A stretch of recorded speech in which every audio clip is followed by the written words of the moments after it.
నవరసంబులుకు నాట్య మయూరియై మూల శబ్దంబుల మోక్షహంస. నవరసంబులుకు నాట్య మయూరియై మూల శబ్దంబుల మోక్షహంస. పరమ పవిత్రమౌ పరమాత్మ గీతయే నేడు నాట్యం బాడుచుండెగనుమా. పరమ పవిత్రమౌ పరమాత్మ గీతయే నేడు నాట్యం బాడుచుండెగనుమ. మునిరతనార్యులు మోదిల్లు శిష్యుండు, మునిరతనార్యులు మోదిల్లు శిష్యుండు సహజాచలుని కంఠ శబ్దరీతి. అజ్ఞానతిమిరంబులంతంబుజేయ అనాదిబోధను వినుము ఆర్యులార. అజ్ఞానతిమిరంబులంతంబుజేయ అనాదిబోధను వినుము ఆర్యులార. వినుము ఆర్యులార. తెలిపే జ్ఞానేశ్వరుల్ గీతన్ దివ్య రీతి. తెలిపే జ్ఞానేశ్వరుల్ గీతన్ దివ్య రీతి. ఆణిముత్యమీ గ్రంథము అచలులార. ఆణిముత్యమీ గ్రంథము అచలులార. ఆదరించిరి గీతను అచల ఋషులు గురుని వాక్కుగా గ్రహించి గురుతుగనుడు. ఆదరించిరి గీతను అచల ఋషులు గురుని వాక్కుగా గ్రహించి గురుతుగనుడు. హరి ఓం.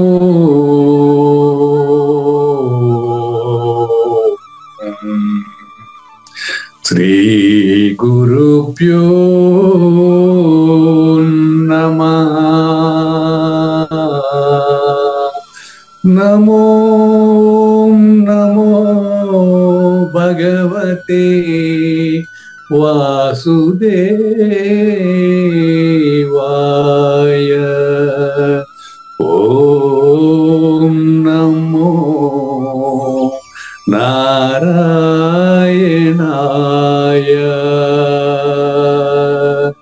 ఓం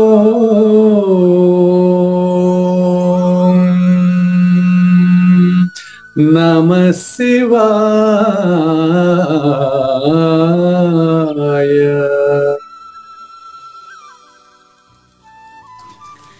ఈ గీతా జ్ఞానగిన కార్యక్రమం మొదలై నిన్నటికి 957 రోజులైందండి. ఈ రోజు 958 రోజు. ఈ గీతా జ్ఞానగిన కార్యక్రమం సంకల్పించి నిర్వహిస్తున్న శ్రీ విద్యాసాగర్ గురువు గారికి, శ్రీ వెంకటేశ్వర గురువు గారికి శ్రోతలందరి తరపున ధన్యవాదాలు. ఈనాటి కార్యక్రమంలో పాల్గొన్న ఆత్మస్వరూపులైన శ్రోతలందరికీ కైవల్యాశ్రమం తరపున, అలాగే శ్రీ శివరామ దీక్షితుల వారి అచల యూట్యూబ్ ఛానల్ తరపున హృదయపూర్వక స్వాగతం, వందనాలు. గురువు గారిని కార్యక్రమం ఆరంభించమని కోరుతున్నానండి.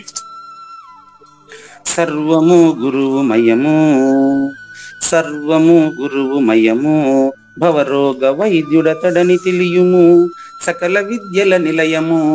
దక్షిణామూర్తి అతడని తెలియుము. మూగవాణి మాటను, ఈ మూగవాణి మాటను శ్రోతలు కోటలు దాటింతురు. గురుకృపా సిద్ధితోనే నేనెంత ఆనందముందినాను. నిజయోగి శ్రీకృష్ణుడు నిజ భక్తుడైనట్టి అర్జునుండు. వీరి సంవాదామృతం జనులార మన పాలిట అమృతం. వేదవ్యాసుడు దీనిని జనులార, వేదవ్యాసుడు దీనిని జనుల యద వికసించునట్లుగాను మహాభారతమందున వెలిగించే కోటి సూర్యుల వెలుగుతో. నిత్య సత్య శాశ్వతమైన పరిపూర్ణంలో లేఖనే జరుగుతున్నట్లుగా మనకు తెలియబడుతున్నటువంటి పవిత్రమైన శ్రీమద్ భగవద్గీత జ్ఞానేశ్వరీయ జ్ఞానయజ్ఞంలో ఇవాళ 958వ రోజు 2023 అక్టోబర్ 17వ తేదీన అంటే మంగళవారం రోజున ఈరోజు మనకు 3 రకాల ఆహారములను తెలుసుకునేదానికి ముందుగా, అసలు ఆహారం అంటే ఏంటి అనేది తెలుసుకునేదానికి ముందుగా, ఈ ఆహారాన్ని స్వీకరిస్తున్నటువంటి మనమంతా నిజంగా ఉన్నామా లేమా అనేటటువంటి బయలు సూచన స్పష్టంగా తెలియజేసేటువంటి కృష్ణ దేశికేంద్రుల 68వ కందపద్యంతో శ్రోతలందరికీ సాదర స్వాగత సుమాంజలి. శ్రీ గురుభ్యో నమః. శ్రీమద్భాగవత కృష్ణదేశిక ప్రభువులు రచించిన 292 కందార్థ దరువులు సంపూర్ణంగా జ్ఞానయజ్ఞంలో రోజుకొకటి చొప్పున వ్యాఖ్యానించబడిన విషయం శ్రోతలకు విదితమే. ఈ కందార్థ దరువులను రచించిన 19 సంవత్సరాల వరకు అవి ముద్రణకు నోచుకోలేదని, వాటిలోని నిగూఢ భావాలను మరింత స్పష్టం చేస్తూ రచయిత క్షరాక్షరోపాధి ద్వయదోషరహిత పరమతత్వ కందములు 261 రచించారని, తదుపరి సద్గురు శుభాశీస్సులతో ఈ రెండూ కలిపి ఒకే పుస్తకంగా ముద్రించారని పెద్దలు చెప్పగా విన్నాం. పుస్తకం ఇప్పుడు మన భక్తులతో చాలా మంది దగ్గర ఉంది. ఈ కందపద్యాలు భగవద్గీతకు ఉత్తర గీత వలె సద్గురు భక్తులకు కందార్థ దరువులలోని ఎన్నో సమస్యలకు సమాధానమై విలసిల్లుతోంది. ఎంతో ఉపయోగకరమైనటువంటి ఈ కందపద్యాలను రోజుకు ఒక్కొక్కటి చొప్పున వివరించాలని అడిగిన ప్రత్యక్ష శ్రోతల కోరిక మేరకు జ్ఞానయజ్ఞంలో శ్రీకృష్ణ పరమాత్మ సందేశానికి ముందే ప్రతిరోజు కృష్ణ ప్రభువుల దర్శనం మహద్భాగ్యంగా భావిస్తూ ముందుకు వెళదామా?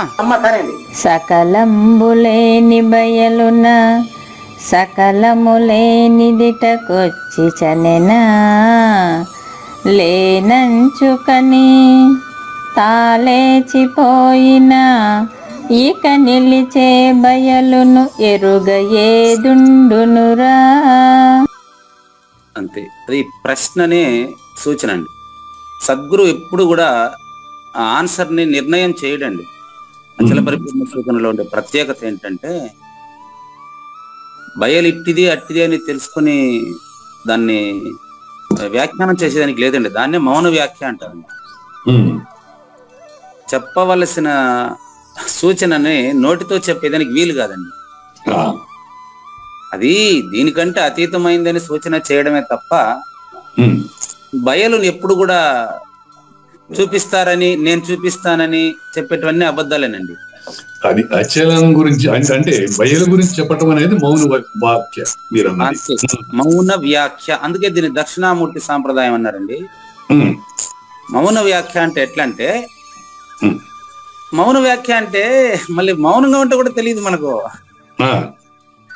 ఇక్కడ ఎరుక మరుపులతో మాట్లాడుతున్న మాటలనే మాట్లాడుతూ ఉంటారు. సూచన మాత్రం ఎరుక మరుపులకు అతీతంగా ఉండేదాన్ని సూచన చేస్తారు. అది అనుభవపూర్వకంగా ఎవరికి వారు తెలిసే విషయం. అది ఇదే ఇప్పుడు కావూరి నాగేశ్వర ప్రసాద్ గారి నుంచి వచ్చినటువంటి ఈ మాట కరెక్ట్ గా నోట్ చేసుకోండి. అది నేను కూడా చెప్పలేను. అనుభవపూర్వకంగా సర్వ సద్గురు భక్త జనులారా, సర్వజనులారా, వింటున్నటువంటి శ్రోతలారా, ఇప్పుడు ప్రస్తుతం కావూరి నాగేశ్వర ప్రసాద్ గారి నోటి మాటను ఒక్కసారి అండర్లైన్ చేసుకోండి. అనుభవపూర్వకంగా. ఈ మాట నాగేశ్వర ప్రసాద్ గారికి ఎక్కడి నుంచి వచ్చిందంటే, జ్ఞానయజ్ఞంలో ప్రతిరోజు విని విని విని విని అది ఆయనకు దృఢమైపోయింది. ఏంటి అంటే, పరిపూర్ణము పరిపూర్ణుడికి అనుభవమే అనుభవమే అనుభవమే, నాకు కాదు. పరిపూర్ణము పరిపూర్ణుడికి అనుభవమే గనుక నిన్న ఆయనకు దృఢమైన దానికి ఇదేనండి ప్రూఫ్. మీకు నిన్న ఎంత స్పష్టంగా ఏం చెప్పారంటే, ముడిబడి కర్మము జ్ఞానము విడువక ఆ రెండు మాత్రమే విశ్వంగా విశ్వసించబడుతూ భ్రమిస్తా ఉంది. ఈ భ్రమకు గాన కావూరి నాగేశ్వర ప్రసాద్ అనే భ్రమకు పరిపూర్ణ సూచన జరిగితే, గడి అయి నన్ను నిలవలేక కల్లయిపోవున్ అనేది కావూరి నాగేశ్వర ప్రసాద్ గారు నిద్రపోయి లేచిన తర్వాత ఫ్రెష్ గా ఆయనకు ఆ గురు సూచన దక్షిణామూర్తి మాట్లాడడు. కావూరి నాగేశ్వర ప్రసాద్ నుంచి మాట్లాడతాడు. శరీరాన్ని ఇదేనండి సంభవామి యుగే యుగే అంటే ఇదేనండి. సంభవామి యుగే యుగే అంటే 4 యుగాల్లో 4 సార్లు జన్మిస్తానని కాదు. జన్మలేనటువంటి అచల పరిపూర్ణ సద్గురుమూర్తి ఏ సమయంలో ఎవరి దేహంలో నుంచి పలుకుతాడో తెలీదు. శ్రద్ధ కలిగినటువంటి వాడు దాన్ని స్పష్టంగా స్వీకరిస్తాడు. అది సంభవామి యుగే యుగే. యుగము అంటే జంట అని అర్థం. యుగము అంటే జంట అని అర్థం. యుగములో అంటే నేను మేనుల కలయికలో తెలియబడుతున్న అబద్ధపు గుర్తులోనే ఉపాయము చేత సూచన చేసేదానికి ఆయన అవతరిస్తుంటాడు. ఇప్పుడు సాయిబాబాకు తల్లిదండ్రులు ఎవరికి తెలియదు. జనక మహారాజుకు తల్లిదండ్రులు ఎవరికి తెలియదు. సారీ సీతమ్మకి సీతమ్మకి. అవునండి. సీతమ్మకి తల్లిదండ్రులు ఎవరెవరికి తెలియదు. భూపుత్రిగా అంటారు.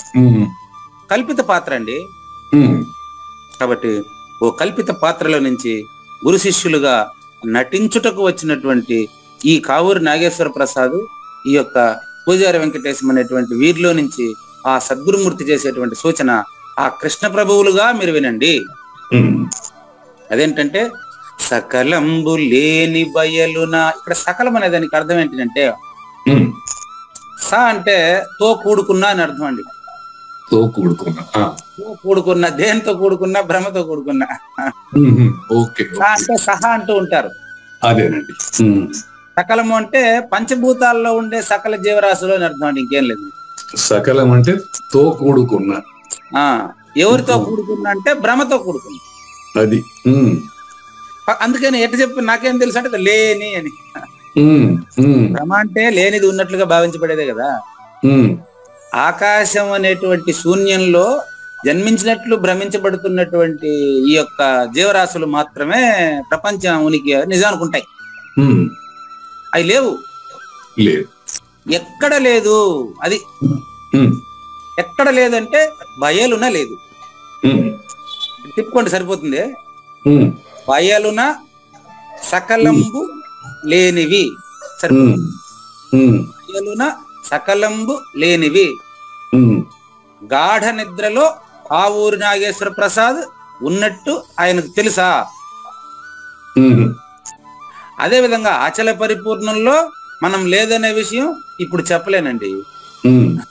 అదే ఆన్సర్ మీకు. నాకు తెలియదండి అంటే పూజారి వెంకటేశానికి తెలియదండి. అందులో గుర్తురగతా ఉండే అబద్ధపు గుర్తుకు తెలిసే వాడికి కూడా తెలియదండి. దేహి దేహము కానిది ఊహకు అందగరానిది, సూదిమోప సందు మరి లేదు బ్రహ్మమందు, సూదిమోప సందు మరి లేదు బ్రహ్మమందు. శంభోహర పరముగని, శంభోహర పరముగని అంబకు తెలిపేను, గంగాధర లింగ తనువు భంగము చేసేను, భంగము చేసేను. లింగతనువు భంగం చేయడానికి సద్గురుమూర్తి ఒక దేహధారి అయి మనకు కనిపిస్తాడు. కాబట్టి లింగం లేదు, అంగం లేదు, సంఘం లేదు. లింగాంగములకే సంఘం, లింగరహితం అది. అందుకనే లింగతనువు భంగం అయినప్పుడు అంటే అర్థం ఏంటంటే అచల పరిపూర్ణ గురుమూర్తి సూచన అయినప్పుడు బయలున లేని సకలంబు. ఇప్పుడు చూడండి మళ్ళీ చెప్తాడు, సకలము లేనిది. లేనిదే అన్నప్పుడు రాకపోకలు దేనికి లేదని అర్థం కదండి. అదే ఎక్కడో చెప్పబోతున్నాడు, లేని నీ రాకపోకలు అని చెప్పబోయేది దీన్నే. సకలము లేనిది ఇటకొచ్చి. లేనిదే అన్నప్పుడు మళ్ళీ రాకపోకలు రెండు అబద్ధమే కదండి. లేనిది ఇటకొచ్చి చనెనా. అందుకనే సద్గురుమూర్తి మరణాన్ని గురించి చెప్పాలంటే బ్రహ్మాండైక్యం చెందారని, శివైక్యం చెందారని, బయలులో బయలైనాడని చెప్తూ ఉంటారు. అది ఏది చెప్పేదానికి లేదు. ఒక సూచన కోసం అట్లాంటిది చెప్పారు. బ్రహ్మాండైక్యం అంటే అర్థం ఏంటంటే గురువు గారు మనకు బోధిస్తూ ఉన్నటువంటి ఆ దేహం వచ్చి పంచభూతాల్లో మళ్ళీ కలిసిపోయింది అని బ్రహ్మాండైక్యం అనే పదానికి అర్థం. ఆయన రానే లేదు, పోనే లేదు, ఆయన మౌన వ్యాఖ్య కదా అయింది. కాబట్టి బ్రహ్మాండైక్యం చెందారు, శివైక్యం చెందారు, కాలధర్మం చెందారు, ఈ పదాలన్నీ వాడుతుంటారు. ఏ పదంతో నేనైతే చెప్పలేను, నాకైతే తెలియదండి. కాలధర్మం చెందారు అంటే కాలధర్మం అనేది తనలో ఏదైనా కలుపుకోవడం అనమాట. అది అతని దేహాన్ని, ఆ దేహాన్ని మాత్రం అది తీసుకొని పోతుంది. దేహి దేహంతో కూడినటువంటి అబద్ధపు గుర్తు ఆయనకి దేహం ఉండేటప్పుడే గురు పరంపరాగతంగా తను రహితమైనాడు కదా. ఆయన కొత్తగా మరణం ఏడుంది. అందుకని అక్కడ సకలము లేనిదిటకొచ్చి చనేనా క్వశ్చన్ మార్క్. అది రానేలేదు కదా సృష్టి, మళ్ళీ లయం ఎట్లా చెప్పేది? నేను సూచనలో చెప్తారండి, ప్రారంభకులకు మాత్రం బోధక్రమం మొదటి నుంచి రావాల్సిందని. అందుకని ముందు సాంఖ్యయోగాన్ని చెప్పారు. సాంఖ్యయోగం, తర్వాత కర్మయోగం, తర్వాత జ్ఞానయోగం, ఆ తర్వాత జ్ఞాన కర్మ సన్యాస యోగం, అప్పుడు ఆత్మ సంయమ యోగం. అక్కడ మనసుని గ్రహించే ఉపాయం చెప్తారు. మొదటి 6 అధ్యాయాలు నీ నిజ రూపమే అచలం, అది భగవద్గీత సారాంశం. కానీ ఇక్కడ కృష్ణ ప్రభువులు సూచన చేయడానికే ఈ పద్యాలను ఉపయోగించారు కాబట్టి ఇక్కడ సూచన అండి, సకలంబు లేనటువంటి బయలును అచల పరిపూర్ణంలో లేనిది వచ్చింది పోయింది అనడం వాచ్యార్థము మాత్రమే. ఎక్కడికి పోయింది అంటున్నారు చూడండి. తాను లేనంచు సూచన అయినటువంటి శిష్యుడు నేనెప్పుడు పుట్టనే లేదని కని చూసి పగలును చూసిన వెంటనే చీకటి ఎక్కడికో పోతుంది అంటారు. అది వాచ్యార్థం. ఇప్పుడు ఒక్క నిమిషం అండి, ఇంకా దూరం కొండి మా ఆమెకు ఫోన్లోనైతేనే వినిపిస్తుంది. ఇక్కడ ఇంతమంది వింటా ఉండరు, అది పెట్టుకొని రీసౌండ్ దూరం దూరం పోయినట్టు ఆమెకు చెవుడు అనమాట. మన మిషన్ ఉంది కదా, బయట వినమని చెప్పండి. ఇప్పుడు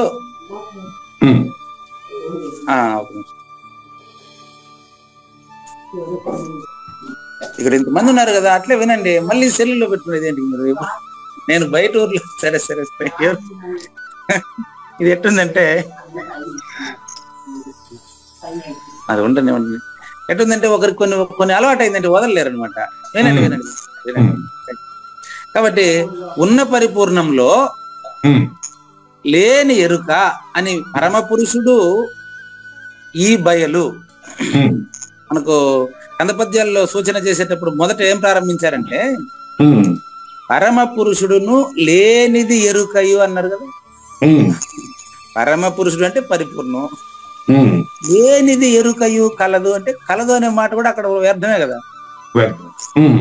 అచల పరిపూర్ణమే ఉన్నది, ఎంత లేనిది అన్నప్పుడు లేనిది మళ్ళీ వచ్చింది పోయింది అనేది ఎందుకు అంటే శిష్యుడికి గురువు ఉంటాడు కాబట్టి. గురువుకి శిష్యుడు మాత్రం లేనివాడే. శిష్యుడికి గురువు ఉంటాడు కాబట్టి ఆ గురువు గారు శిష్యుని స్థాయిలోకి వచ్చి చెప్పేటువంటి సూచనలు ఇవి. అప్పుడు శిష్యునికే తాలేచిపోయిన అరెరెరెరే అప్పుడు శిష్యుడు గురుస్వరూపాన్ని చెందుతాడండి. పొందేది, తీసుకునేది, ఇచ్చేది కాదు. ఎప్పుడైతే శిష్యునికి సూచన అవుతుందో ఇప్పుడు 21 రోజు తర్వాత గుడ్డు పిగులుతుంది. పగలడం వేరు, పిగలడం వేరండి. అవును, పగలడం అంటే ఏదైనా కింద వేస్తే పగులుతుంది. ఇదేంటే ఓపెన్ చేసుకుని వచ్చేస్తుంది. అట్టా శిష్యుడు తయారయ్యేది. ఇది కూడా పోలిక మాత్రమేనండి. నేను అంతకు మించి చెప్పేదానికి నాకు కూడా తెలియదు. కానీ గురువు గారు ఇక్కడ చిన్న ఇది ఇప్పుడు దీన్ని ఈ రకంగా అన్వయించుకోవచ్చా? భగవంతుడు నాలో ఉన్నాడు, అందరిలో ఉన్నాడు అని జనరల్ గా అంటూ ఉంటారు. సేమ్ టైం నేను భగవత్ స్వరూపాన్ని నేను తెలుసుకున్నాను, మీరు తెలుసుకోలేదు కనుక మీరు భగవత్ స్వరూపం కాదంటారు. అంటే ఈ పరిపూర్ణ కూడా ఇక్కడ అన్వయిస్తుందా ఈ పదాలకి? ఖచ్చితంగా అన్వయిస్తుందండి. మీరు పేరు ఏదైనా పెట్టుకోండి, మీరు భగవంతుడు అని పెట్టుకున్నారు, ఆ పేరు అక్కడ పరిపూర్ణమని ఉపయోగిస్తున్నారు. ఆ పేరుని ఇక్కడ ఎందుకు ఇట్లా మార్చుకున్నారంటే అందరూ భగవంతుడు అంటే సృష్టికర్త అనేటువంటి సామాన్య అర్థంలో ఉపయోగిస్తారు కాబట్టి. అది పరిపూర్ణమే కాదండి అదే చెప్తాను మీకు. భగవంతుడు అంటే సృష్టికర్త అనే సామాన్య అర్థంలో ఉపయోగిస్తారు కాబట్టి ఆ భగవంతుడు నాగేశ్వర ప్రసాద్. అచల పరిపూర్ణం అనేటువంటి నిజ దైవము ఇక్కడ భగము అంటే యోని అని అర్థం అండి. సృష్టి ప్రారంభానికి ఎక్కడి నుంచి అయితే సృష్టి ప్రారంభం దాన్ని భగం అంటారండి. ఆ పదంలో ఉండే అర్థాన్ని చెప్తున్నా మీకు. పరిపూర్ణానికి ఏ పేరు లేదు, మీరు ఏమైనా పెట్టుకోండి, దానికి సంబంధం లేదు. ఇదంతా మన చర్చల్ని పరిపూర్ణం వినదండి. తన్మాత్ర సమితి లేదు కదా. కాబట్టి భగవంతుడు అంటే ఏమర్థం అంటే భగము అంటే యోని, ఏదైనా వచ్చేదానికి అవకాశం ఉండేటువంటి దాన్ని భగవంతుడు అంటారు. సృష్టికి కారణమయ్యేటువంటి అంతే, సృష్టికి కారణమైనటువంటిది భగవంతుడు అని అనుకుంటారు. ఆ శిష్యుడు విచారించిన తర్వాత సృష్టికర్త తానే. ఇది కర్మయోగంలో ఎక్స్ప్లెయిన్ చేసినాను మీకు క్లియర్ గా, యజ్ఞము అనేటువంటి దాని గురించి. యజ్ఞకర్త అనేది మీరే, అంటే సృష్టికర్త అనేది యజ్ఞకర్త అనేది నువ్వే, నాగేశ్వర ప్రసాద్ గారే. నాగేశ్వర ప్రసాద్ గారికి అంటే వ్యష్టి సమిష్టుల యొక్క ఏకైక అబద్ధపు గుర్తుకి అతీతంగా ఉండేటువంటి పరిపూర్ణమే అంతటా నిండి నిబిడీకృతమై ఉండేది. దాన్ని వేరే పేరు లేక పూర్ణము అంటే సున్నా అని అర్థం, పరిపూర్ణం అంటే అంతకంటే రెండవది లేదు అని అర్థం. పూర్ణం అంటే సున్నా, పరిపూర్ణం అంటే అంతకు మించి రెండోది లేదు. ఓకేనా? సున్నలు ఎన్నైనా పెడతాడు మళ్ళీ పూర్ణమద పూర్ణమద అన్నట్టు సున్నలు ఎన్నైనా పెడతాడు. అందుకని పూర్ణం అంటే సున్నా, పరిపూర్ణం అంటే అంతకు మించింది ఇంకోటి లేదు. అది అది అందులో ఇది లేదు, ఎప్పుడు రాలేదు, మాటల గారడిన ఇవన్నీ అంతే గురుగారు. తాను లేనని, కని అంటే ఉన్న పరిపూర్ణాన్ని చూసిన వెంటనే తాను లేదని తనకే తెలిసిపోతున్నప్పుడు తానే పరిపూర్ణుడు. అది ఇంకా అతనికి జన్మ లేదండి, జన్మ భ్రాంతి లేదు కాబట్టి జన్మ లేదు. జన్మ భ్రాంతి తొలగింది కాబట్టి జన్మ లేదు. ఇప్పుడు నేను భగవంత్ స్వరూపాన్ని అనుకున్నప్పుడు దాంట్లో నేను లేను. అదే చెప్తున్నా, భగవంతుడు అనే పదం మీరు ఏదైతే మీరు మనసులో అనుకుంటారో నాకు తెలియదు కదా. ఇప్పుడు అవును, మీరు భగవత్ స్వరూపం అంటే ఆ పదానికి అర్థం చెప్పాను మీకు. ఇప్పుడు అంటే పరిపూర్ణ పరబ్రహ్మ అనుకుందాం. అది ఎట్ట అనుకుంటేది, నేను అదే చెప్తున్నానండి. భగవంతుడు అంటే సృష్టికర్త, అది మీరే. గాడ్ చెప్తాను చూడండి, GOD రాసుకోండి, GOD. గాడ్ అంటే జి అంటే జనరేటర్ గురు బ్రహ్మ, అవును. ఓ అంటే ఆపరేటర్ గురు విష్ణువు, అవునండి. డి అంటే డెస్ట్రాయర్ లయం చేసేవాడు గురుదేవో మహేశ్వర. GOD గాడ్, గురు బ్రహ్మ, గురు విష్ణు, గురుదేవో మహేశ్వర. ఇది మనకు ప్రారంభంలో తెలిసింది. అవును. ఆ చివరి పదానికి అర్థం మనకు తెలియదు. గురు సాక్షాత్, ఈ సాక్షాత్ అంటే పరిపూర్ణమే సాక్షాత్.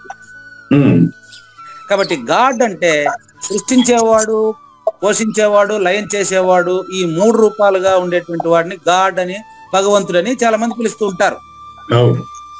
అది మీరే, నాగేశ్వర ప్రసాద్ గారిలోనే దాన్ని తెలియాలి. ఈ గాడ్కు అతీతంగా గురు సాక్షాత్ పరబ్రహ్మ, ఆ పర వచ్చిందో ఇక్కడ పరిపూర్ణంలో పూర్ణ పరి. పర ఎప్పుడైతే వచ్చిందో ఈ సృష్టి స్థితి లయముల కంటే ఇతరమైన వేరైన అది నాగేశ్వర ప్రసాద్ గారికి సంబంధం లేదండి. పూజారి వెంకటేశానికి కూడా సంబంధం లేదండి. వింటున్న సర్వశ్రోతలకు కూడా సంబంధం లేదండి. పంచభూతాలకు సంబంధం లేదండి. చెప్పేశారు మనకు, పంచకోశముల సంచును మించినదా ఎరుక, పంచకోశాల సంచిలోనే ఎరుక. పంచకోశాలకు అతీతంగా ఉండేటువంటి పరిపూర్ణాన్ని శిష్యుడు గమనించినప్పుడు తాను దక్షిణామూర్తి స్వరూపుడై అపరోక్షం కాబడుచున్నాడు. అట జరిగిన తర్వాత ఏమైంది అనేది సూచన ఇప్పుడు. ఇక నాగేశ్వర ప్రసాదే పరిపూర్ణుడు అని తెలిసిన తర్వాత అక్కడ నాగేశ్వర ప్రసాద్ ఉండడు. అప్పుడు ఉండకపోతే అంటే కర్తలేడు ఇప్పుడు, కానీ మాట్లాడుతూ ఉన్నాడు, జ్ఞాన యజ్ఞంలో పాల్గొంటూ ఉన్నాడు. ఇప్పుడు పరిపూర్ణాన్ని తెలుసుకోవాల్సిన అవసరం ఉందా? తెలుసుకోవాల్సిన అవసరం ఉందా? లేదు. మీ కన్ఫ్యూజన్, క్వశ్చన్ మార్క్, మీ ఫేస్ లో క్వశ్చన్ మార్క్ నాకు అర్థమైతా ఉంది. ఇప్పుడు మీరు కళ్ళజోడు ఎక్కడ పెట్టేశారో మర్చిపోయినారండి. కళ్ళజోడు ఎక్కడ పెట్టేశారో మీరు మర్చిపోయినారండి. గురువు గారు ఉండండి కాసేపు అనేసి మీరు నాకు మ్యూట్ చేసేసి మీరు మొత్తం ఊరంతా ఎత్తుకొచ్చారు, గది అంతా ఎత్తుకొచ్చారు, బీరువాలంతా ఎత్తులాడారు. అప్పుడు పోయి అమ్మగారిని అడిగారు, నా కళ్ళజోడు ఎక్కడ పెట్టారా అని మీరు అమ్మగారిని అడిగారు. అమ్మగారు ఒకసారి మీ కంటి మీద చేయి పెట్టి చూడండి అన్నారన్న. అప్పుడు మీరు కంటి మీద చేయి పెట్టి చూస్తే అరే కళ్ళజోడు దొరికిందే అంటారు. జరిగిన సందర్భాలు ఉన్నాయి. అంటే అందుకనే అలా జరిగిన సందర్భాలు ఉంటాయనే ఉద్దేశంతో దీన్ని అనుభవపూర్వకమైన ఉదాహరణ. ఇప్పుడు మీ కళ్ళ మీద మీ కంటి మీద చేయి పెట్టుకోండి అని అమ్మగారు చెప్పినప్పుడు మీరు చేయి పెట్టి చూసినప్పుడు కళ్ళజోడు ఉన్నది. యాడ్ నుంచైనా దొరికిందా? ఉండే కళ్ళజోడే ఉన్నదని తెలుసుకున్నారా? అట్లా పరిపూర్ణాన్ని మీరు తెలుసుకున్నాక ఇప్పుడు మళ్ళీ నేను పరిపూర్ణాన్ని తెలుసుకోవాలా అనే ఆసక్తి మీకు ఉంటదా? క్లియర్ గా ఇది బయలు నెరుగా నేదుండునరా. ఇప్పుడు పరిపూర్ణ నువ్వే అని తెలుసుకున్నా, ఇంకేం తెలుసుకునేదా? ఇది సూచన. సంక్షిప్త ఇక్కడ గురుగారు ఇక్కడ సృష్టి పోషించబడటం డిస్ట్రాయ్ కావడం అనే ప్రక్రియ ఇది బయల్లో ఎందుకు తోచింది అనేది నాకు అర్థం కావట్లేదు. తోయటానికి కారణం ఏంటి? మంచి ప్రశ్న, చాలా మంచి ప్రశ్న అండి. కళలో కళ జరిగేటప్పుడు ఎందుకు కనపడాలి మీకు పాము చెప్పండి? నిద్రపోతున్నారు కదా, హాయిగా నిద్రపోవాలనే కదా మీరు అనుకున్నారు. నేను కళ కనాలని మనసులో అనుకుని ఏమైనా పడుకుంటారా? లేదు. మరి మనసులో ఏమి అనుకోకుండా పడుకొని మీరు గాఢంగా నిద్రపోయేటప్పుడు దాంట్లో నుంచి మీరు అడవిలోకి ఎందుకు పోవాలా, పాము ఎందుకు రావాలంటే ఏం చెప్తారు మీరు చెప్పండి? చెప్పలేము. అదే ఇది కూడా నన్ను మాత్రం ఎట్లా చెప్పమంటారు. ఎందుకు వచ్చిందంటే కావూరి నాగేశ్వర ప్రసాద్ గారికి పాము అంటే భయం ఉండడం వల్ల, దాని చర్చల్ని మనం పగుల్లో విని ఉండడం వల్ల మా పాము వస్తే ఎట్ట అని ఒక ఫీలింగ్ ఏదైతే మనకు ఉందో ఆ ఫీలింగ్ వల్ల మాత్రమే పాము పడుతుందండి. ఏదైనా కూడా మనం పగల్లో ఆలోచించినటువంటి విషయాలు పంచభూతాత్మకమైన విషయాలే కల్లో వస్తాయండి. పంచభూతానికి అతీతమైన విషయం కల్లో రాదండి. కలగనేది నాగేశ్వర ప్రసాదే గాని పరిపూర్ణం కాదండి. అది పంచభూతాలకు అతీతమైనది ఏది కూడా కల్లో రాదు. వచ్చేదానికి ఇది ఆడుంది దాంట్లో ఛాన్స్ లేదు. అదేలేండి, అట్లా సూచన. అదేలేండి. కాబట్టి పరిపూర్ణలో ఎరుకుందుకు తోచింది అనేది బ్రహ్మాండమైన ప్రశ్న. నాకు ఇట్లాంటి ప్రశ్న లేదన్నా దొరుకుతుందని దూరం వచ్చాను. నేను పెద్దగా దొరకలేదు ఈ రోజు అని చెప్పి నాగేశ్వర ప్రసాద్ గారిని పిలిపించుంటే వేసి ఉంటారు కదండి. ఇక్కడ సత్సంగంలో ఒక 50-60 మంది పైన ఉన్నారు. అంతా నాకంటే ఎక్కువ తెలిసిన వాళ్ళే. నేను ప్రశ్న ఆడొస్తుంది నాకు. అంతా సద్గురుమూర్తులే. అట్లా కాబట్టి ఉన్న పరిపూర్ణంలోనే ఈ బయలులోనే ఎందుకు ఎరుక తోచింది అంటే అది ఎరుక తోయడం అనేది ఆ యొక్క భ్రమ లక్షణము. ఏం క్లారిటీ! భ్రమ లక్షణము, ఎరుక తోయటం భ్రమ లక్షణం. భ్రమరహితం పరిపూర్ణం. భ్రమేణాహం భ్రమేణత్వం భ్రమేణోపాసకో జనః ఈశ్వర భావత్వం భ్రమమూలం ఇదం జగత్. ఈ జగత్ అంతా కూడా భ్రమతో నిండి ఉండడం వలన, భ్రమే నిజమనుకోవడం వలన ఈ యొక్క ప్రపంచం ఉత్పత్తి అయినట్టు, స్థితిలో ఉన్నట్టు, మరి లయం చెందినట్టు తెలుస్తూ ఉంటది. దీనికి సంబంధం లేని భావం సంక్షిప్తంగా చెప్తున్నా, నామ రూప క్రయారహితమైన పరిపూర్ణములో మూలము గాని స్థానము గాని లేకనే తోచబడుతున్న ఎరుక. ఇంకొకసారి చెప్పండి గారు. నామరూప క్రియారహితమైన పరిపూర్ణంలో, క్రియారహితమైన పరిపూర్ణంలో మూలము గాని స్థానము గాని లేకనే తోచబడుతున్న ఎరుక. అది ఓకే. ఓకే. ఎట్లా అంటే ఇప్పుడు మీరే ప్రశ్న అడిగారు, బయలులో ఎందుకు తోచబడుతుంది అంటే నిద్రపోతా ఉండేటప్పుడు మీకు సంబంధమే లేక మీరు పిలవకనే అదే వచ్చేస్తా ఉంది కళ్ళలోకి. సంఘటనలన్నీ మీ మనసులోకి వచ్చేస్తా ఉంది. మీరేమైనా పిలిచిరా?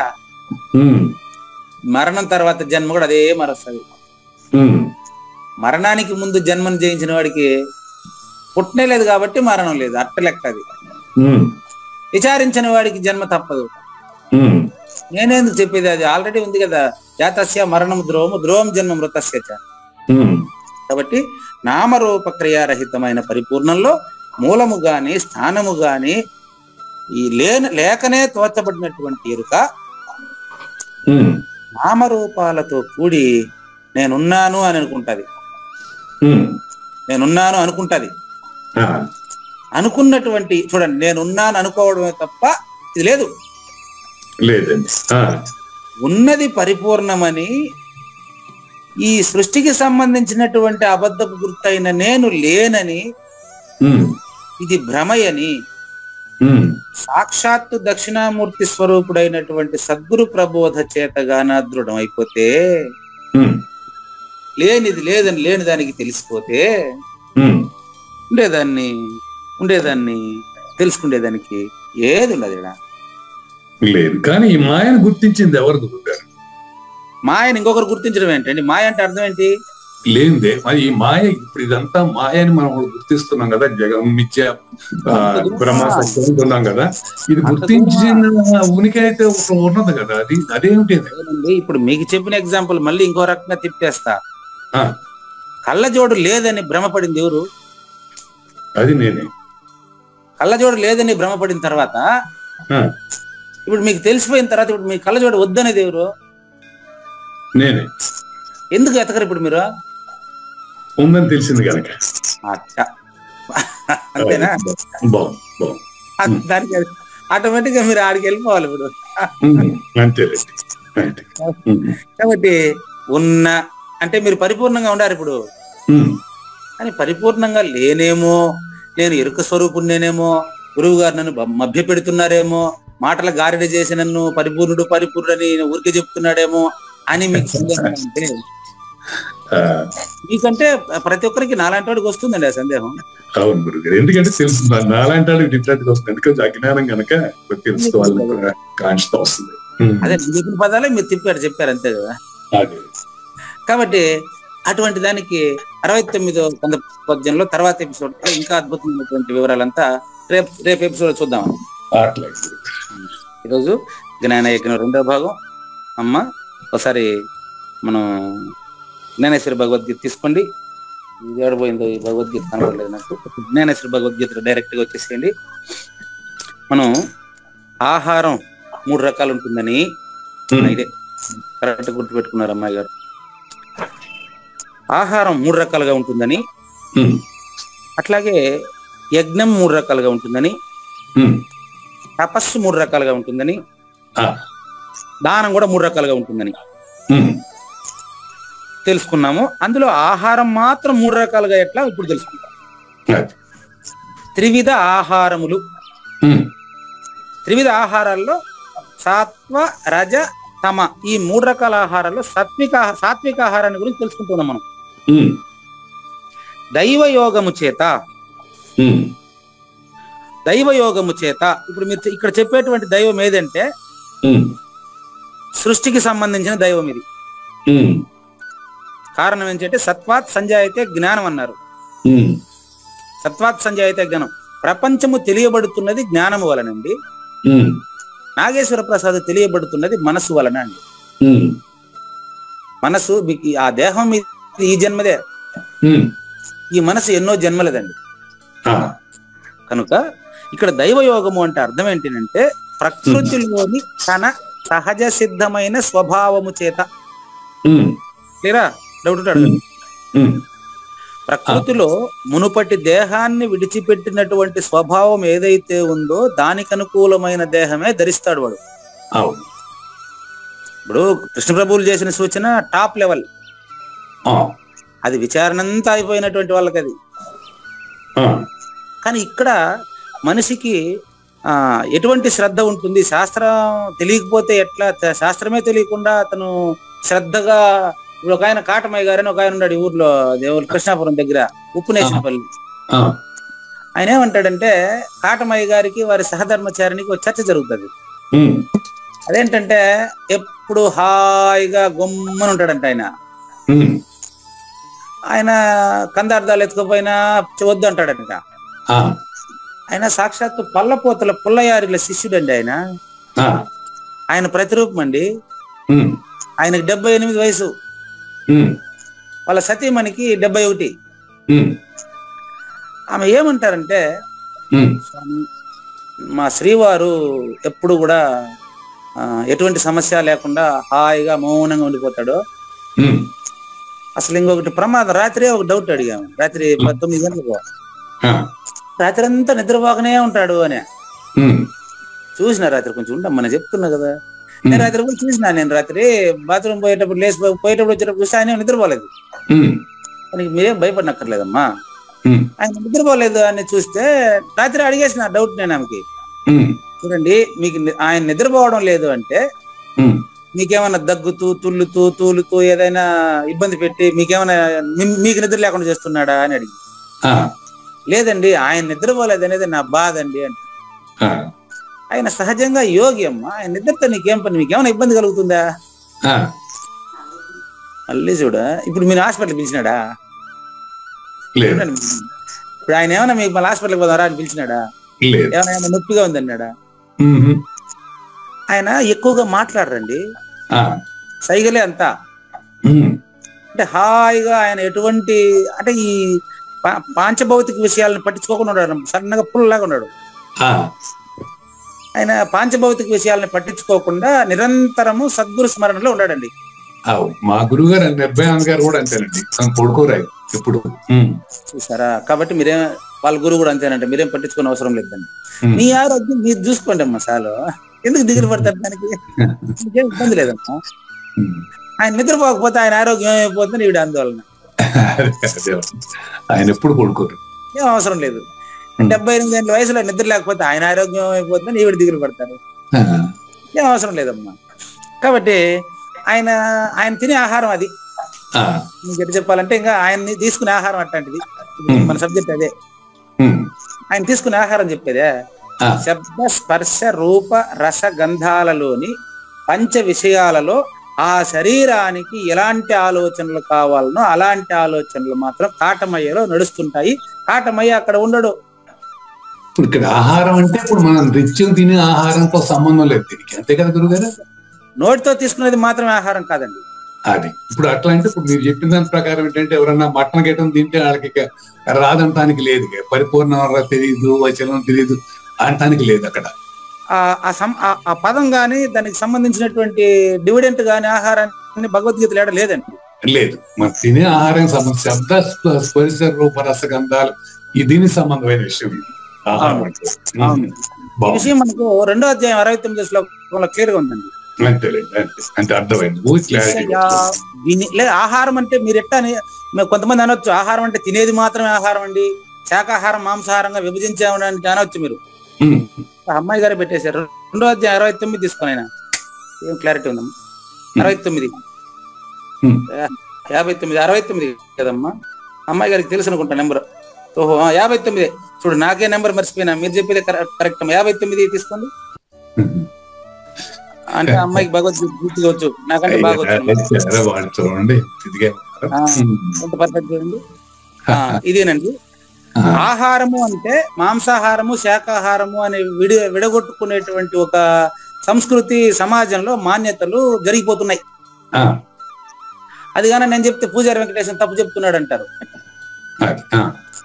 ఎక్కువ. ఎందుకంటే 10 రాడి మాట పాడి 5 దరజల్లు కదా. ఇప్పుడు ఆహారం గురించే సమస్య. ఇప్పుడు మనకు దీంట్లో సాత్విక ఆహారం అంటే ఏంటని ఈరోజు.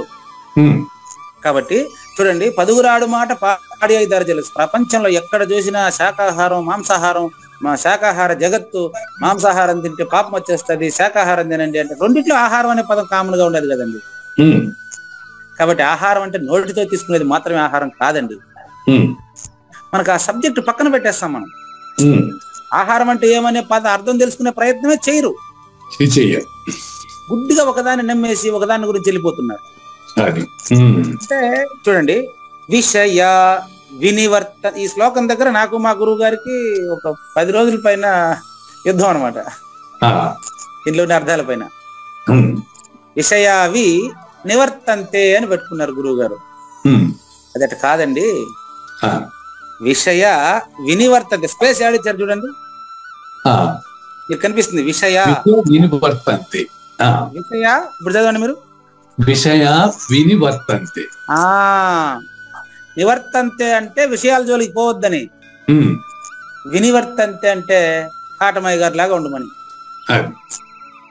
అవి విశేషేణ అని అర్థం. ఒక్కసారి గురుముఖంగా నువ్వుగా నా సూచన జరిగితే ఇంకా విషయాల్ని పూర్తిగా నీలోకి చొరబడనీయవు. ఒకసారి ఎక్కడో చెప్తారు, జ్ఞానేశ్వరే గేట్లు వేసి బేగం వేసేస్తాడంట 5టికి. పంచ జ్ఞానేంద్రియాలకి గేట్ వేసి బేగం వేసి 4 దగ్గర 4 సెక్యూరిటీని పెడతారంట. అంటే అటు వర్ణిస్తాడు ఆయన. చెడ్డ విషయాలు ఏదైనా సమాజంలో ఏదైనా చెడు విషయాలు పనికిరాని గొడవలు జరుగుతా ఉన్నాయి అనుకో, దాన్ని చెవులోకి పోనీడోడు. అది అక్కడ వినివర్తంతే అంటే నిరాహార. ఆహారం ఉందా లేదా? విషయాలకు దూరంగా ఉంటాడు. విషయాలకు దూరంగా ఉండడం నిరాహారం అండి. అది ఆ విషయాలకు దూరంగా ఉండడం నిరాహారం. విషయాలకు దూరంగా ఉంటే వాడు నిరాహారి. నిరాహారి అంతేనండి. వస్తుండేవాడు నిరాహారి కాదు, వస్తుండేవాడు నిరాహారి. అవును. నాస్త్యస్నతస్తు యోగోస్తి నచైకాంత మనస్నత అంటే అతిగా పస్తుండేవాడికి గాని అతిగా తినేవాడికి గాని యోగము కుదరదు. 6వ అధ్యాయం. కాబట్టి పస్తులు ఉండేవాడు ఆహారాన్ని గురించి చింతన చేస్తుంటాడు. ఉమ్, అతిగా తిన్నవాడు ఎప్పుడు జీర్ణమవుతుందని ఆలోచిస్తా ఉంటాడు. అవును. దాని మీద దృష్టి ఉంటుంది. ఆ, అంతే కదా, భుక్తాయాసం. అంతే ఇది అడుగుతున్నారు కదా, మళ్ళీ రాత్రి తినగలమా లేదా వాడు తినేటప్పుడు ఆలోచన ఉంటుంది కానీ తింటా ఉంటాడు. తింటా ఉంటాడు. ఆ, రోజు ఏదో బాగుంది, తీయగా ఉంది కదా, పాయసం బాగుంది, ఒక గ్లాస్ ఎక్కువ తాగుతా అంటాడు. ఇప్పుడు బాత్రూమ్ లోకి 2 సార్లు పరిగెత్తాలనేది అప్పుడు ఆలోచించాడు. వస్తుంది ఆలోచన, నేను అంతే నాలుగు గురువు. మాట నేను కూడా అంతే. అని 4 మాట అంటాడు. నేను కూడా అంతే. నేను ఏం చేశారంటే పప్పుల పాయసం బాగా వేసినారు ఇక్కడ. ఆ, అదేదో బాగుంది అనేసి వీళ్ళు ఏం చేశారంటే ఫస్ట్ అన్నానికంటే ముందు ప్లేట్ నిండా దాన్నే పోస్తా ఉంటారు అందరికి. ఆ, అప్పుడు నేను అనుకున్నా, సరే బాత్రూములు దండి కట్టి పెట్టినట్లే ఈయన కృష్ణ. అట్లా ఇప్పుడు అది నోటితో తీసుకునే ఆహారం అండి. అది ఆ, ఇక్కడ నిరాహారం అంటే దేహినహ. మీరే చెప్పండి, ఆ ఆహారం నోటితో తీసుకునే ఆహారం దేహానికి. అంతే. ఈ 5 ఆహారాలు ఎవరికి? దేహికి. దేహికి. అది రైట్ రైట్, బాగుంది. ఉమ్, ఆడుంది కదా, నేను చెప్పేది ఏంది, ఆడుండదు కదా. అవునండి, అవును. ఇదే శ్లోకాన్ని మనం అప్పుడు ఇంత వివరంగా నేను చెప్పుకోలేకపోయి ఉండదు. ఉమ్, ఇంత నాలెడ్జ్ నాకు అప్పుడు లేదు, అయ్యో, అప్పుడు వచ్చిందని చెప్పేదానికి లేదు. ఓకే. ఉమ్, ఎందుకంటే అప్పుడు చెప్పినవాడు ఇప్పుడు కూడా చెప్తాడు. ఉమ్, కానీ కొంచెం పరిపక్వత ఉంటుంది. మీకు చెప్పి మీ ప్రశ్నల్లోని అంతరార్థాన్ని పరిశీలించి కొద్దిగా పరిపక్వత ఎక్కువ ఉంటది అంతే. అది దేహానికి. దేహి. ఓకే, బాగుంది. ఆ దేహికి మాటల ద్వారా తినకూడదు అనేటువంటి ఇది ఉంటుంది. కానీ ఉమ్, రసవర్జ్యం తెలుసు. మనం బాత్రూమ్ 2-3 సార్లు పోవాల్సి వస్తుంది కాబట్టి ఇక్కడికి ఆపాలని తెలుసు. ఆ, కానీ రసవర్జ్యం అంటే దీంతోనే పోల్చండి విషయాలను కూడా. ఆ, ఇదే విధంగా ఏదైనా మాట్లాడుతూ ఉంటే ఇక్కడ మనకు గొడవ అవుతుందని వాడికి ముందే తెలుసు, కానీ ఆగలేడు, ఉబ్బలా. ఆగలేదు, ఆగలేదు. ఉమ్, రసవర్జ్యం రసోప్యస్య. అచల పరిపూర్ణ గురువును చూసి విచారించకుండా ఉంటే గుడ్డెద్దులాగా విషయాలను కమ్మడి వెళ్ళిపోతా ఉంటాడు. వెళ్ళిపోతుంటాడు. ఉమ్, మామూలు కామ క్రోధ లోభ మోహ మద మాత్సర్యాలతో బాధపడుతుంటాడు. ఉమ్, ఇక్కడ పరం దృష్ట్వా అంటే అర్థం ఏంటంటే ఉమ్, పరిపూర్ణాన్ని చూసిన తరువాత. ఉమ్, పరం అంటే పరిపూర్ణంలో ఉండేటువంటి పరబ్రహ్మంలో ఉండేటువంటి పరాత్పరంలో ఉండేటువంటి అదే అది. దృష్ట్వా అంటే నిజంగా పరిపూర్ణాన్ని చూస్తే ఈ ఆహారంతో సంబంధం. ఉమ్, అదే పదం చూడండి, విషయ వినివర్తంతే. అదే నివర్తంతే ఇక్కడ పెట్టారు చూసారా. ఉమ్, అక్కడ గట్టిగా ప్రయత్నించాలా, విశేషంగా ప్రయత్నించాలా. అది కానీ పరిపూర్ణ గురువు సూచన చేసినాక వీడి ప్రయత్నం చెప్పలేదు, వాడు కనపడడు. అది ఇప్పుడు దేహికి మాటల ఆహారం ఉండదు. ఇప్పుడు పరిపూర్ణ గురువు దగ్గర సూచన తీసుకుంటే నివర్తత అదే పోతుంది. నువ్వు కష్టపడే పని లేదు ఇంకా. ఇక మాటల ఆహారం, వ్యవహార ఆహారం ఉండదు. అదే కాటమయ్య గారి స్వరూపం. అది అది సూచన అంతేనండి, విషయ సూచన అంతేనమ్మా, మీరేం దిగుబడిన. కాబట్టి పరం దృష్ట్వా నివర్తతే అంటే అచల పరిపూర్ణ గురు సూచన మేరకు ఎరుక లేనిదగును. అయిపోయింది. భగవద్గీత శ్లోకంలో కూడా ఇంత భావాన్ని చెప్పొచ్చు అని కృష్ణ ప్రభువుల ద్వారా జ్ఞానేశ్వరి. ఇప్పుడు మళ్ళీ జ్ఞానేశ్వరి దగ్గరికి వచ్చేయండి అమ్మా. దైవయోగము చేత భుజించువాడికి అంటే ప్రకృతిలో ఉండే సత్వగుణము ఉండేటువంటి వాడికి, సత్వగుణ ప్రవర్తన ఉండేటువంటి వాడికి మధుర పదార్థాలకు సంబంధించి రుచి పెరుగుతుంది. ఏ ఖాద్య పదార్థములు అంటే అర్థం ఏంటంటే భోజనానికి అంటే నోటి ద్వారా లోపలికి తీసుకునేదానికి తయారు చేసి సిద్ధం చేసి ఉంచబడిన పదార్థాలని అర్థం. ఖాద్య పదార్థములు మూలతః రసవంతము, మధురము, రసపూర్ణము, పక్వమైనవిగా నుండును. అంటే పండిన పండును మాత్రమే వాడు తినాలని ఆలోచిస్తాడు తప్ప కాయను కోయుడు, పచ్చివి, ఉడకనివి, ఎండవి ఇవంతా రజోగుణానికి సంబంధించింది. పచ్చివి, ఉడకకుండా ఉండేది, ఎక్కువ వేడిగా ఉండేది, ఇది రజోగుణ ఆహారాలు. నెక్స్ట్ చూడు, వంకర టెంకరగాను వికార రూపముతోను ఉండకుండా ఉండే, వంకర టెంకరగా ఉండేది చింతపండు. వికార రూపముతోను, వికారం అంటే మిరకాయ తినండి, కొంచెం వికారం తెలుస్తుంది మీకు. అట్లా గుర్తుంది మీకు, ఊరికే సూచన. అంటే ఎక్కువ కారము పులుపు లేకుండా హాయిగా చేతితో తాకినప్పుడు అతి కోమలముగా నుండున్నవి. నాలుకకు ఉత్తమము రుచివంతము అయినటువంటివి, ఉమ్, రసపూర్ణములైనటువంటివి, ఉమ్, తాకుటకు మృదువుగా ఉండేటివి, ఆ, ఏవైతే ద్రవభాగమున తన స్థానమునందే అగ్నితాపము చేత ఎండిపోయినవో. ఆ, ఎండు ద్రాక్షను కూడా తీసుకోవచ్చు మనం ఇక్కడ. ఆ, ఎండు ద్రాక్షను కూడా, అంటే ఈ ఆహార పదార్థాలు చెప్తూ ఉంటే 5 విషయాల పట్ల మీరు స్పృహ కలిగి ఉండాలండి. అది. కాబట్టి ఏదైతే గురుముఖము నుండి, చూసారా ఇప్పుడు ఆహారం అంటే ఏదో ఇప్పుడు చూపిస్తారు చెప్పండి. ఉమ్, ఏదైతే గురుముఖము నుండి వెలువడిన శబ్దముల వలె ఉమ్, అల్పమైనప్పటికీ అపారమైన తృప్తిని కలిగిస్తాయో, ఉమ్, అపారమైన తృప్తిని కలిగిస్తాయో, ఉమ్, మీరే చెప్పండి. అచల పరిపూర్ణ గురుబోధ తప్ప అపారమైన తృప్తి కలిగించేది ఈ సృష్టిలో ఇంకొకటి ఉంది అండి. ఉమ్, కాబట్టి తినేటప్పుడు అంటే వినేటప్పుడు అని గుర్తుపెట్టు. అదండి. తినేటప్పుడు నోటికి ఉన్నంత మధురము వినేటప్పుడు చెవులకు ఉంటదండి. అది తినేటప్పుడు అంటే వినేటప్పుడు అనే దానికి అనుభవించుకోవాల్సి వస్తుంది. అది కాబట్టి మధురముగా లోపలకు పోయిన పిమ్మట పొట్ట కూడా అంతటి సుఖకరముగానే ఉంటది. ఉమ్, పరిపూర్ణ బోధ వినేదానికి ఎంత సుఖకరంగా ఉంటుందంటే, ఉమ్, పూజారి వెంకటేశాన్ని సెలవులు ఎప్పుడెప్పుడు సెలవులు దొరికినప్పుడు కృష్ణాపురం దాకా రప్పించినాయి అనమాట.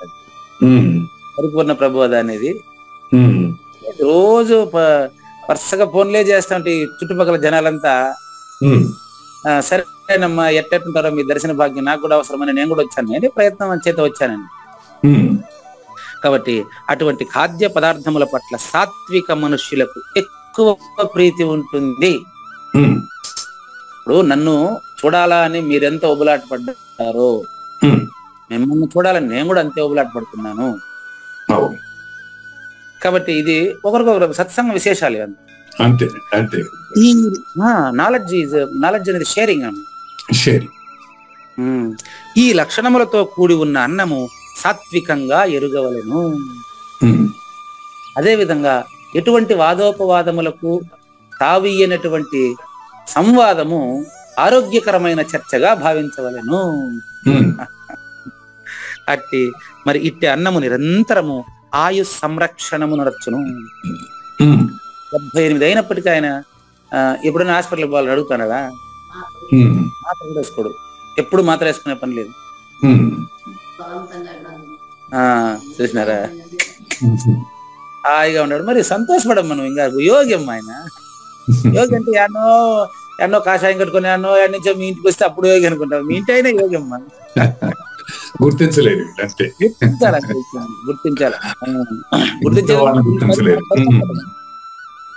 కాబట్టి ఈ విధంగా సాత్విక రసంతో కూడి ఉన్నటువంటి మేఘములు చూసుకోండి. ఇక్కడ మీకు ఇంకా అన్వయం చేస్తాడు దాన్ని. సాత్విక రసముతో కూడి ఉన్న మేఘములు శరీరమున వర్షించినప్పుడు ఆయుష్యం అనేది దినదినాభివృద్ధిగాంచును. మరి సువిజ్ఞుడమైనటువంటి ఓ కౌరు నాగేశ్వర ప్రసాద్ గారు, ఇలాంటి ఆహారము సత్వగుణమును పోషించును. శరీర మానసిక బలములకు ఈ ఆహారమే ఆధారము.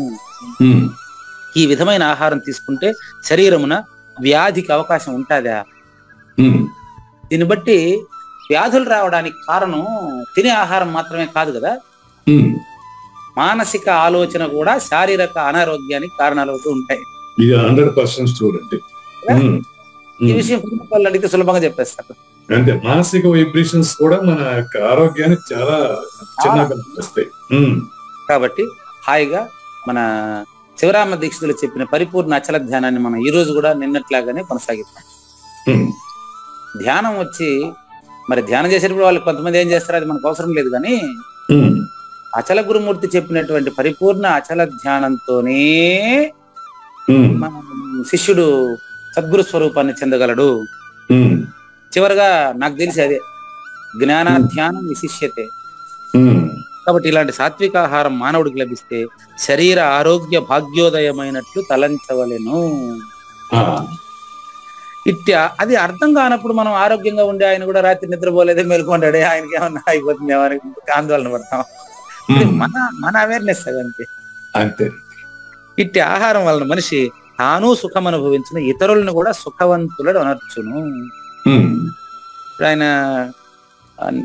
ఏమంటారు, నిరహంకారానికి అనిమిషత్వానికి ఉదాహరణ ఏంటంటే, నేను తెల్లారి ఆయన ఎవరో పూజారి వెంకటేశం గారు వచ్చేస్తున్నారండి, నేను బయలుదేరుతున్నాను అని చెప్పి ఆవిడ. ఆయన చూసినా ఒకటే చూడకపోయినా ఒకటే, నువ్వు బయలుదేరాడంటే నాకు ఎలాంటి అభ్యంతరం లేదు, నేను మాత్రం మధ్యాహ్నం పైన వస్తానని అడట. మధ్యాహ్నం వచ్చారు కదా మీరు, 11 గంటలకు అట్లా వచ్చారు, 1 గంటలకు వచ్చారు. అప్పుడు ఆమె నేను వెళ్ళొస్తానంటే బ్రహ్మాండంగా వెళ్ళారా, నాకేముండదు అనేసి మరి ఎవరితోనో బైక్లోనో బస్సులోనో ఎవరినో తోడిచ్చి పంపించేశారు. అప్పుడు వచ్చి ఉదయం నుంచి మధ్యాహ్నం వరకు హాయిగా వింటూ ఉన్నారు. మళ్ళీ ఆయన వచ్చిన తర్వాత ఓహో మాట్లాడింది, ఫోన్ లో మాట్లాడింది ఏమి అయ్యని గురించి అని అర్థమైంది. అంటే ఇప్పుడు ఆయన నిరహంకారత్వానికి అర్థం ఏంటంటే, నా భార్య కదా, నువ్వు నా పక్కనే ఉండు, నాతో పాటే రావాలి, అట్లాంటిది ఏం లేదు ఆయన దగ్గర. నువ్వు వెళ్ళమ్మా, బ్రహ్మాండంగా వెళ్ళి పర్వాలేదు, నేను నిదానంగా వస్తాను, మధ్యాహ్నానికి వస్తాను, నువ్వు పోయిరా పర్వాలేదని ఆయన గమ్మున ఇంట్లో కూర్చున్నాడు అంతే. అంటే ఇప్పుడు నా దగ్గర వచ్చి వినడం వల్ల ఆయనకు ఉపయోగం గాని, వినకపోవడం వల్ల నష్టం గాని అట్లాంటిది ఏం లేదు. దాన్నే సహజమైన యోగం అంటారు, సహజామనస్క రాజయోగం అంటారు. తిరుపతి గారు వచ్చారు కాబట్టి సరే ఇద్దరం కలిసి ఒకసారి మనం ఆశ్రమానికి పోయి రావడంలో తప్పేముందని వచ్చారు. వాడికి రావడం వల్ల ఆయనకు వచ్చిన ప్రయోజనం లేదు, ఇది రాకపోతే ఆయనకు వచ్చిన నష్టం లేదు. అంటే ఇప్పుడు ఇట్లే ఉంటాయంట ఆయన మాటలంతా కూడా. ఆమె చెప్పడం బట్టి ఆయన నాతో ఒక్క మాట కూడా మాట్లాడలేదు ఇంతవరకు. ఏముంది అడిగి పోయేదానికి అంటాడంట. అట్టని చెప్పి వచ్చినట్టు రాకుండా లేదు ఆయన, మధ్య మార్గం పాటిస్తున్నారు, గౌతమ బుద్ధుడి మార్గం అదేనమ్మా. కాబట్టి ఈ సాత్వికాహారంగాన అంటే ఇంత ఆరోగ్యకరమైనటువంటి చర్చ, అచల పరిపూర్ణాన్ని గురించినటువంటి చర్చ మనిషిలో ప్రవేశించినప్పుడు మనిషిలో ఉండే ఇంద్రియములకు కూడా ఎక్కువ సుఖంగా ఉంటుంది. ఇది సాత్విక చర్చ, సాత్వికాహారం గురించి. ఇప్పుడు మనము ఇంకా 10 నిమిషాలు ఉంది టైము. రజోగుణము మానవుడికి ఎటువంటి ఆహారము ప్రీతికరంగా భావిస్తాడో తెలుసుకున్నాం. చూడండి కానీ శ్రీ భగవానువాచ కట్వం లలవనాత్యుష్ణ కట్వ అమ్ల లవణ అతివృష్ణ తీక్ష్ణ రూక్ష్ణ విదాహినః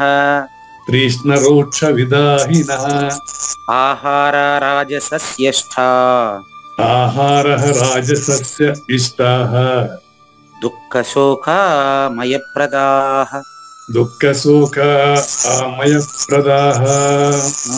ఇది దుర్యోధనుడి ఆహారం ఇదే, రావణాసురుడి ఆహారం ఇదే. చూడండి శిశుపాలుడి ఆహారం కూడా ఇదే. ఉదాహరణకు కొన్ని పాత్రలు చెప్తే మీకు అలవాటు అయితే తెలుస్తుంది.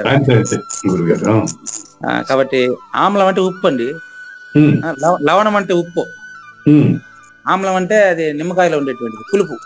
అవునండి.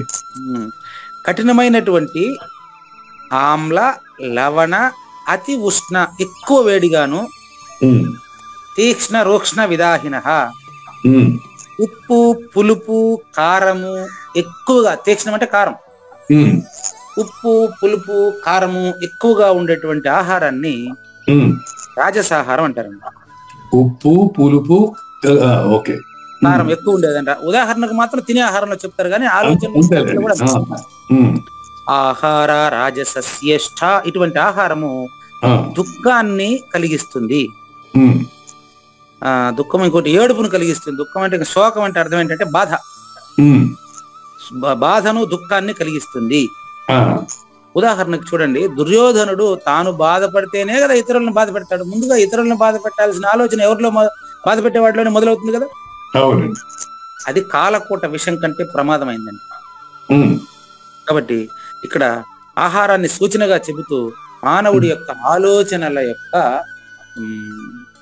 స్వరూపాన్ని నిర్ణయించి చెబుతున్నారండి. ఎవరికి ఎలాంటి ఆలోచన వస్తే అతను ఆ గుణాన్ని కలిగి ఉన్నాడని అర్థం అండి. ఇప్పుడు ఇతరులను బాధ పెట్టాలనేటువంటి తలంపు అనేది అసలు ఒక మనిషిలో కలగడానికి ఏమన్నా ఒక కారణం ఉందంటారా? ఉందండి. కారణం లేకుండా కార్యమే జరగదు కదా. మీరే చెప్పండి, మీ దగ్గర చెప్పిస్తా. తినేవాడి యొక్క నోటిని కారం చేయాలా అని మిరపకాయకు ఉంటదా? ఉండదు. మరి ఎందుకు అంటున్నాడంటే మిరపకాయ ఆలోచన ఈలో ఉండదు. ఉన్నది. అది ఎలా ఉత్పన్నం అయిందండి చెప్తాను. ఎందుకు అలా జరుగుతుంది? అది అందరికీ ఉండలేదు కదా, పర్టికులర్ గా అతనికి ఎందుకు అలా ఉంటుంది, ఇతరులు బాగా పెట్టాలని? ప్రకృతి సహజంగా త్రిగుణాలు కంపల్సరీ అండి. నువ్వు పుస్తకం చదువుకున్నా చదువుకోకపోయినా మిరపకాయ కారమే కలిగిస్తుంది, నెయ్యి రుచికరంగానే ఉంటది. అవును. దానికి ఉదాహరణగా మిరకాయ బజ్జీ తినే వాళ్ళు చూడండి, ఉస్సు ఉస్సు అని లాగుతూ ఉంటారు. తినేటప్పుడైనా అంతే. అవును. మిరకాయ బజ్జీ తినేటప్పుడు దానికి మిరకాయ బజ్జీకి మళ్ళీ కారం చేసి పెడతారు, ఎర్ర కారం కూడా, చట్నీ ఉంటది. ఆ మిరకాయ బజ్జీని దానికి అద్దుకొని దాన్ని తినేటప్పుడు ఏదో ఒకటి చేసి దానికి ఆ పిండి దాన్ని పూసి తింటారనమాట. అవును. కానీ అప్పుడు ఏమైతుందంటే కంట్లో నీళ్లు కారడం ఇట్లాంటివి వస్తే కూడా దాన్ని అనుభవిస్తూ తింటాడు, వాడు ఆస్వాదిస్తూ తింటాడు. అది ఆస్వాదిస్తూ తింటారు. అవును. అవును. అదే విధంగా దుర్యోధనుడు ఏం చేస్తాడంటే వాడికి ఆజన్మ సంస్కారంగా వచ్చినటువంటి ఆ యొక్క రజోగుణాన్ని ఆస్వాదిస్తూ కాలం గడుపుతాడు. వాదనలు, చర్చలు, వాదోపవాదాలు చేస్తాడు. చక్కెర ఉపమానం బజ్జీ, కారమైన బజ్జీ తింటాం లక్షణం. కాబట్టి ఇప్పుడు జ్ఞానేశ్వరిని చూద్దామండి. కాలకూట విషం కంటే ఎక్కువ చేదైన పదార్థం అంటే విషం ఏం చేస్తుంది? చంపుతుంది. అందుకనే విషయస్య విషయానంచ దూరమత్యంత మంతరం. విషయము విషము అని ఒక అక్షరమే తేడా, కానీ విషం తింటే ఆ వ్యక్తిని మాత్రమే ఒకసారే చంపుతుంది. కానీ విషయాలని సేవిస్తూ ఉంటే ఎన్ని జన్మలైనా చంపుతానే ఉంటాయి. కాబట్టి కాలకోట విషయం కంటే చేదైనటువంటి పదార్థం ఏదో అదే రజోగుణం. సున్నము కంటే సున్నం నాలుగు మీద పెట్టుకుంటే ఏమైతుంది? అదే రజోగుణం. అదే రజోగుణానికి సంబంధించిన వాడికి అటువంటి ఆలోచనలు వస్తుంటాయి. ఏది మిక్కుటమైన పులుపు ఎక్కువగా ఉండేది, తినే వస్తువులలో ఎక్కువగా పులుపు, ఉప్పు, కారము ఇటువంటి ఉండేటువంటిది తయారు చేసుకుంటాడు. అటువంటి వాడు అటువంటి తయారు చేసుకుంటాడు. మనిషి తనలో ఉండే ఆసక్తిని బట్టి ఆహారం తయారు చేస్తాడండి. అదే జంతువులు అయితే సహజంగా వాటి సహజాతాల ప్రకారం ఆ ఆహారాన్ని ఎంచుకుంటాయండి. కానీ మనిషి అట్ట కాదు, తనలో కలిగిన ఆలోచన తృప్తిపరచడం కోసం ఆహారాన్ని ఎంచుకుంటాడు. అంటే చర్చను, గుణాన్ని, ఆస్తిని వాడు ఆలోచనలో ఏది ఉంటే అదే వాడికి. అట్లా చూడండి, అన్నరసమును కలుపుట వలన ఏ పదార్థం అయితే ఉప్పుగల్లు వలె తయారైందో అంత ఉప్పగా ఉంటుందో కొంచెం ఉప్పే అంటాడు. అట్లా ఇంకను అనేక క్షారరసములు అత్యధిక పరిమాణంలో కలపబడి ఉండేటువంటి మిక్కుటముగా ఉప్పగా ఉండేటువంటి పదార్థాలు పురుషులకు అంటే రజోగుణం ఉండే వారికి ప్రీతికరంగా ఉంటుందని అర్థం. వాళ్ళ గుణాన్ని బట్టి ఆహారాన్ని ఎంచుకుంటాడు వాడు. అదేనండి, ఉప్పు, పులుపు, కారం ఎక్కువ తింటాడు గుణం ఉన్నవాడు. అంటే ఇది ఆహారాన్ని సూచనగా చెప్పారు, కానీ ఉప్పు, పులుపు, కారం, వేడి ఎక్కువ తింటాడంటే అర్థం ఏంటంటే సమాజంలో గొడవల్లో ఎక్కువ ఉంటాడని అర్థం. అది అట్లా అన్వయించుకోవాలి. అటు అన్వయించుకోవాలని ఎందుకు చెప్తున్నానంటే, మీరే చెప్పండి, ఈ చెప్పినటువంటి ఆహారం ఇక్కడ కడుపులోకి నోటి ద్వారా తీసుకునేటువంటి ఆహారం మంచి ఆహారం తిన్నంత మాత్రం వాళ్ళు మంచి గుణాలే ఉన్నాయా? ఏమో క్వశ్చన్ మార్క్ నాకు, ఉన్నాయా అని. అలాంటప్పుడు గురువు ద్వారా గ్రహించబడినటువంటి లక్షణం ప్రకారం గుణాలు మారుతాయి, కానీ గుణాలని ట్రైనింగ్ ఇచ్చి వాడు అది సరైన ప్రవర్తనకు అవకాశం ఉంది. కానీ అరే ఉల్లిగడ్డలు మానేయండి మీరు బాగుపడిపోతారంటే ఎట్టండి? ఇది బాగుంది, చక్కర మాట. ఇప్పుడు ఏదైనా సత్వమైనటువంటి ఆహారం ఇచ్చి ఆడు అసలే నికృష్టుడు వాడైతే మాట్లాడే విధానం అయితే మారు. అదేదో సినిమాలో చెప్తాడు, అంతేనండి, నేను తినేదంతా నాన్ వెజిటేరియన్, సరే వెజిటేరియన్, నేను వెజిటేరియన్ తిని నాన్ వెజిటేరియన్ పనులు చేస్తుంటానంటాడు. అది కరెక్ట్. నాన్ వెజిటేరియన్ పనులు చేస్తుంటానంటే అర్థం ఏంటంటే కర్తవ్యం. విజయశాంతి కర్తవ్యం సినిమా డైలాగ్, మునగాకు తింటా ఉంటాడు, నేను తినేది శాకాహారం కానీ నేను చేసే పనులంతా మాంసాహారం అంటాడు. అంటే నువ్వు ఇంటికి పోయే లోపు యాక్సిడెంట్ జరగవచ్చు నీకు అంటాడు. ఇట్లా ఆలోచనను బట్టి ఆహారం ఉంటుంది, కానీ ఆహారాన్ని బట్టి ఆలోచన కాదు. ఆహారాన్ని బట్టి ఆలోచన కాదు, మానవులకు ఎప్పుడు కూడా ఆలోచన బట్టి ఆహారాన్ని ఎంచుకుంటాడు. కాబట్టి సాత్విక శ్రద్ధ అంటే ఏంటో తెలుసుకున్నాము. రాజస శ్రద్ధ అంటే ఏంటో మిగతా తర్వాత ఎపిసోడ్ లో చూద్దామండి. అలాగే. లేనిది లేదు లేదు, ఉన్నది లేకపోవుట లేదయ్యా, ఈ గొప్ప మర్మమంతా నీ వలన తేటగా తెలిసెనయ్యా. చేదు పులుపు కారము ఉప్పును అధికముగా కలిసినవియు, వేడి ఎక్కువ కలిగిన మాడిన దాహమును కలిగించును. దుఃఖము రోగములను చింతను కలిగించు ఆహారము రజోగుణమును పెంచును, ఇవి అన్ని రాజసులకిష్టమగును. శ్రీకృష్ణుని పలుకును సూటిగా తలపల మునిరత్నమే, శ్రీమించిన భావమై సద్గురువు చెప్పకనే చెప్పెను గదా. సద్గురాత్మ మంగళం అమ్మ కానండి. జయ మంగళం నిత్య శుభమంగళం, జయతు జయ మంగళం మహోత్సవ మంగళం. జయ మంగళం నిత్య శుభమంగళం, జయతు జయ మంగళం మహోత్సవ మంగళం. శ్రీమించున చలంబు సూచించినటువంటి దక్షిణామూర్తికి దండమిడుతూ, శ్రీమించున చలంబు సూచించినటువంటి దక్షిణామూర్తికి దండమిడుతూ, శ్రీ మహావిష్ణువు సూర్య భగవానుడు యాజ్ఞవల్కి జనక రాజ ఋషికి. జయ మంగళం నిత్య శుభమంగళం, జయతు జయ మంగళం మహోత్సవ మంగళం. అయం వ్యర్థ బాహ్య కోపిన భవతి అనే సుఖయోగి సాంది పరుసుల వరుస. అయం వ్యర్థ బాహ్య కోపిన భవతి అనే సుఖయోగి సాంది పరుసుల వరుస. దీనినే శ్రీకృష్ణ పరమాత్మ వద్దనే ఎరిగరిగిన ఉద్ధవార్జునులకు. జయ మంగళం నిత్య శుభమంగళం, జయతు జయ మంగళం మహోత్సవ మంగళం. శ్రీ అల్లమా ప్రభు బసవేశ్వరుండును బ్రహ్మానంద రామానంద స్వామి. శ్రీ అల్లమా ప్రభు బసవేశ్వరుండును బ్రహ్మానంద రామానంద స్వామి. నవరసాలు లిఖించు నాట్యమయూరిగా గీతను మలచిన జ్ఞానేశ్వరులకు. జయ మంగళం నిత్య శుభమంగళం, జయతు జయ మంగళం మహోత్సవ మంగళం. కబీరు దాసుడు సహజానంద గురుడు రామావధూతయురాజితముగా. కబీరు దాసుడు సహజానంద గురుడు రామావధూతయురాజితముగా. అంబికా శివయోగి శ్రీవేమన నిరంజన వెంకయ్య తిరువెంగళార్యులకును. జయ మంగళం నిత్య శుభమంగళం, జయతు జయ మంగళం మహోత్సవ మంగళం. శ్రీ బృహద్వాశిష్ట సిద్ధాంతమును చేసి జనన మరణ భ్రాంతి జడుపు బాపి. శ్రీ బృహద్వాశిష్ట సిద్ధాంతమును చేసి జనన మరణ భ్రాంతి జడుపు బాపి.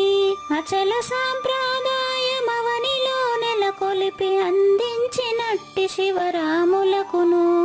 జయ మంగళం నిత్య శుభమంగళం, జయతు జయ మంగళం మహోత్సవ మంగళం. మెప్పైన బోధల తిప్పలు బాపిన అప్పయ్య మంత్రియు అచల గురులు. మెప్పైన బోధల తిప్పలు బాపిన అప్పయ్య మంత్రియు అచల గురులు. పరశురామ సీతారామ స్వామి ప్రభులు నరసింహ యోగి గురువర్యులకును. జయ మంగళం నిత్య శుభమంగళం, జయతు జయ మంగళం మహోత్సవ మంగళం. కంద కందార్థముల నందించి బృందముకు రంది పాపిన కృష్ణ ప్రభువునకును. కంద కందార్థముల నందించి బృందముకు రంది బాపిన కృష్ణ ప్రభువునకును.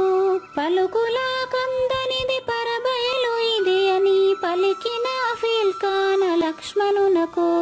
జయ మంగళం నిత్య శుభమంగళం, జయతు జయ మంగళం మహోత్సవ మంగళం. ఫీల్కాన లక్ష్మణుల ప్రియ శిష్యవర్యుండు అవధూతయని పేరావనియందు. ఫీల్కాన లక్ష్మణుల ప్రియ శిష్యవర్యుండు అవధూతయని పేరావనియందు. పాఠాలు నేర్పించి పీఠాలు పిలిచి శంఖబాపిన వెంకటేశ్వర వదూతకు జయమంగళం నిత్య శుభమంగళం జయతు జయమంగళం మహోత్సవమంగళం. బట్టబయలున ఎరుక పుట్టనే లేదని బాలాజీ సింగు ఈ కీలు తెలిపే. బట్టబయలున ఎరుక పుట్టనే లేదని బాలాజీ సింగు ఈ కీలు తెలిపే. మూలమూలేనట్ట ఎరుకేమి లేదని తెలియజెప్పిన మునిరత్నమార్యులకును జయమంగళం నిత్య శుభమంగళం జయతు జయమంగళం మహోత్సవమంగళం. నరస్వప్నము వంటి సురస్వప్నమిది అని పరిపూర్ణ దర్శినిని ప్రకటపరచి. నరస్వప్నము వంటి సురస్వప్నమిది అని పరిపూర్ణ దర్శినిని ప్రకటపరచి. సహజాచల రాజయోగి సద్గురు కృపచ సాంప్రదాయక గురుల సరసనాజేరే. జయమంగళం నిత్య శుభమంగళం జయతు జయమంగళం మహోత్సవమంగళం. నిష్కల్మషానంద నిజ గురుని శిష్యుండు లింగమూర్తి లిపిని పొందుపరచి. నిష్కల్మషానంద నిజ గురుని శిష్యుండు లింగమూర్తి లిపిని పొందుపరచి. కార్వేటి నగరము పురవాసుడైనట్టి పూజారి వెంకటేశునకంకితం విధి.